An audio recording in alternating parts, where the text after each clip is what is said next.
yeroo meeshaan nukleeraa oomishaa jirti jedhamuudhaan sodaatamaa jirtutti meeshaan nukleeraa oomishuuf karoora hin qabnu jechuudhaan ibsite. Raayyaan ittisa biyyaa Itoophiyaadhaa loltoota nagaa eegsisan gara Sudaan Kibbaatti fi Somaaliyaatti bobbaasuuf eebbisee jiraachuun ibsame.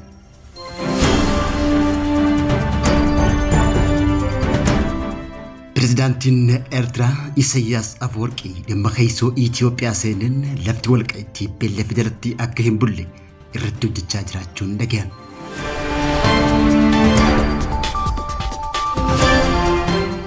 Abbaan taayitaa boba'aa fi enerjii Itoophiyaadhaa qaala'insi boba'aa biyyattii mudate furuudhaaf murtee haarawaa dabarsuun dhagahame bal'ina oduutiin dhiyeessina. Boordiin investimentii Itoophiyaadhaa walgahii guyyaa har'aa ta'een dameen fe'umsaa guutumaan guututti investoroota biyya alaatiif banaa ta'uu beeksise. Daawwattootaa fi hordoftoota lammii miidiyaa nageenyi keenya bakka jirtan maratti isin dhaqqabu. Kanneen amma isin dhageessifne hanga footoo oduu lammii miidiyaati amma bal'ina oduutti aansa.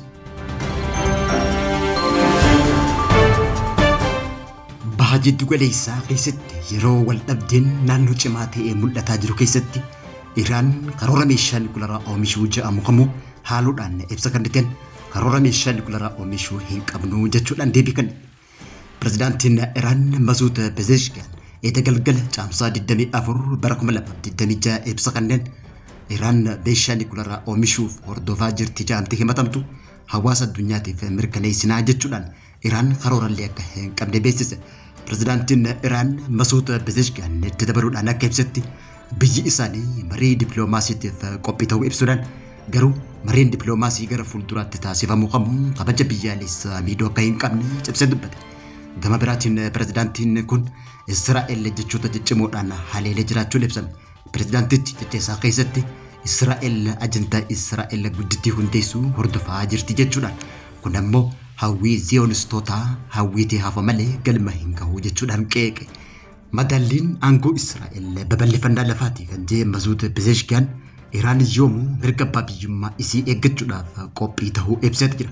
Ibsi Iraan kun kan kenname yeroo tattaaffii dippiloomaasii sochii waraanaa ol ka'aa dhufuu fi dhiibbaan idil addunyaa sagantaa nukleeraa biyyattiitiif dhiibbaa naannoorratti qabdu guddachaa dhufutti wallamsee cimsaa jiru jechuudhaan sodaatamutti mariin dippiloomaasii fi qophiin waraanaa cimaa ta'e itti fufee jiru kanatti yaaddoo hin eegamne baha jiddu galeessaa keessatti kaasuudhaan guddachaa jirutti pirezidaantiin Iraan Masuud Pezeshkian ibsa akkanaa kennuun ammas biyyoota baha jiddu galeessaatiif yaaddoo cimaa fi wal falmii jabaa keessa kan galchuu ta'uun ibsame.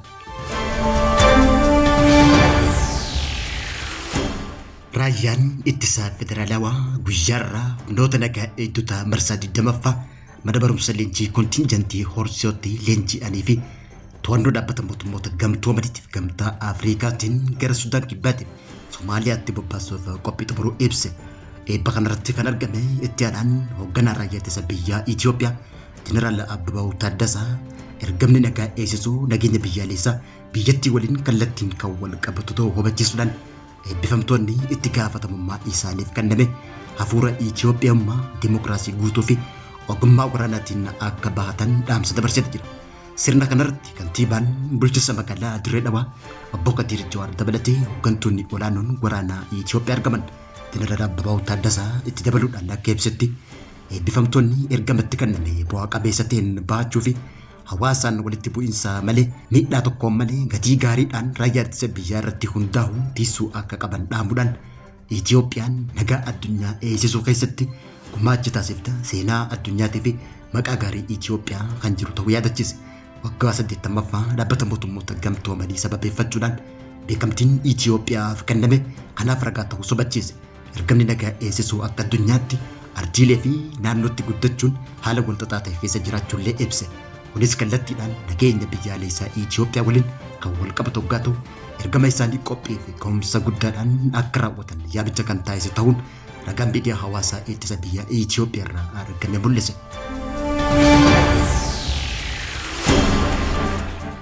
Dhiyeenya wayyaaniin bulchiinsa yeroo waliigaltee Piriitooriyaa hordofuun hundaa'ee jiguudhaan waliigalteen Piriitooriyaa akka hin hojjenne ifatti labsuun yaadatama. Wayyaaneen mana marii diigame walitti yaamuudhaan Dabratsiyoon Gabra Mikaa'el pirezidaantii naannichaa taasisuun ergamuutaniin booda callisuu filatan.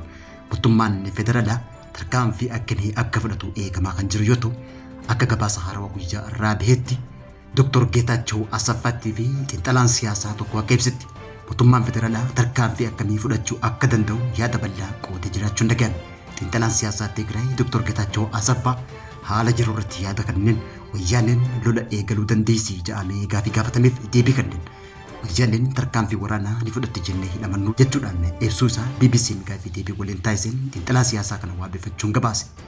Hooggantoonni siyaasaa wayyaanee tarkaanfii waraanaa akka hin fudhanneef sababbiin tokko ammoo hariiroo mootummaa Eertiraa waliin qaban ta'uu xiinxalaan siyaasaa BBC'tti beekuun ibseet jira. Wayyaaneen tarkaanfii yoo fudhatte humnoonni Tigraay gara naannolee lixa Tigraay to'annoo mootummaa naannoo Amaaraa jala jiranitti qajeeluu akka danda'an himame. Dhimmi kun ammoo hariiroo mootummaa Eertiraa wajjin jiru walxaxaa kan taasisu ta'uun ibsame. Hariiroon kun ammoo mootummaa Eertiraa wajjin walxaxaa waan ta'eef kan sodaatamu hoggaa ta'u, haa ta'uutii malee ammoo xiinxalaan siyaasaa Dr. Geetaachoo hooggansa wayyaanee waliin hidhata qaba jedhamee mootummaan Eertiraadhaa gara lixa Tigraayitti deebi'ee Suudaan waliin walitti dabalamuu akka fedhuus ibsameet jira. Wayyaaneen Walqaayitii yoo to'atte ammas mootummaan Shaabiyaa akka hin barbaanne dubbate. Kunis ammoo yeroo ammaan tana hariiroon walxaxaan mootummaa Eertiraatii fi humnoota TPLF fi Suudaan jidduu jiraachuun ibsame.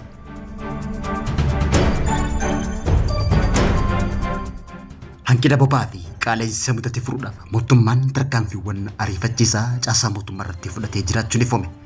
Kunis jijjiirama gabaa addunyaatii fi qaala'insa gatiitiin biyya teenya keessatti mudate haalaan furee jira kan jedhe Daarektarri olaanaan abbaa taayitaa Itoophiyaa fi Enerjii Itoophiyaa Dr. Dastaw Makawaanitti yeroo rakkoo mudatetti gareewwan hordoffii balaa tasaa sadarkaa biyyaatti ta'e naannoletti hundeeffaman madaalli guyyaa guyyaa isaaniitiin magaalota ijoo indaastirii walii fi piroojektota misoomaaf dursi kennamuudhaan raabsaan boba'aa akka addaan hin cinne mirkaneessuu dubbate. Haalli qindoomina qabu kun dhiyeessii boba'aa dachaan ol guddisuu qofa osoo hin taane piroojeektiin gurguddaan sababa hanqina dhiyeessiitiin addaan citee ture amma guutumaan guututti deebi'ee hojjechaa jiraachuu beeksise. Gatiin boba'aa addunyaa irratti dachaa 3 hanga 4 dabalullee mootummaan deeggarsa olaanaa kennuudhaan baasii jireenyaa fi qaala'insa jireenyaa baachuudhaaf murteessuu isaa Dr. Dastaw hubachiise. Biyyoota ollaa Itoophiyaa kanneen akka Keeniyaatti naafxaan adiin litirri tokko doolaa lakkaa qabxii 8 Tanzaaniyaa waliin wal bira qabame yoo ilaalamu ammoo Itoophiyaa keessatti ammas gatiin boba'aa ammallee baay'ee gadaanaa ta'uu fi mootummaan Itoophiyaa deeggarsa guddaa akka taasise kan mul'ise ta'uu Daarektarri olaanaan abbaa taayitaa boba'aa fi enerjii Itoophiyaa beeksisee jira. Gama biraatiin ammoo magaalaa Finfinnee keessatti shufeeronni qoratamaa akka jirantu himame. Torbeewwan dabran kana keessa buufata gaazaa irratti hiriirri dheeraan ture guutumaan guututti hafamuun ibsame. Shufeeronni kanaan dura guyyootaaf hiriiranii dhaabbataa turan amma rakkina tokko malee daqiiqaa muraasa keessatti boba'aa guuttachuu akka danda'an himuudhaan furmaata kanaaf ammoo galata qabnaa jechuun dubbate. Yeroo ammaatti dhiyeessiif raabsiin boba'aa eegumsa kan qabu yoo ta'u gareen hordoffii poolisii federaalaatii fi naannoo akkasumas magaalatti ijaaramee barmaatilee seeraan alaatii fi dambalii gatii hin barbaachifne yeroo rakkoo kana mul'atan to'achuudhaaf tarkaanfii fi hordoffiin sirreeffamaa cimee itti fufuu ibse.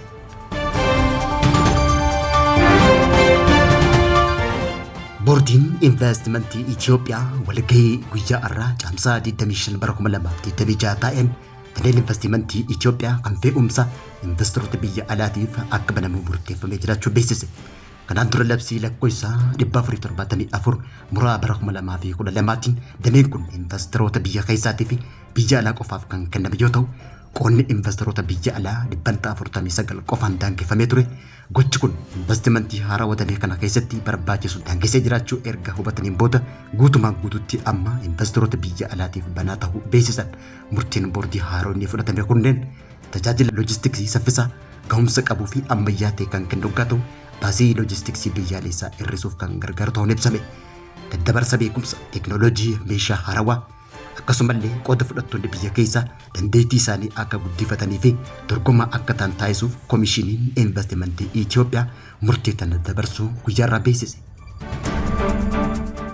Daawwattootaa fi hordoftoota Lammii Miidiyaarraa oduun guyyaarraatiif qabannee dhiyaanne kan hangammaatti hordofaa turtanii turtii gaarii.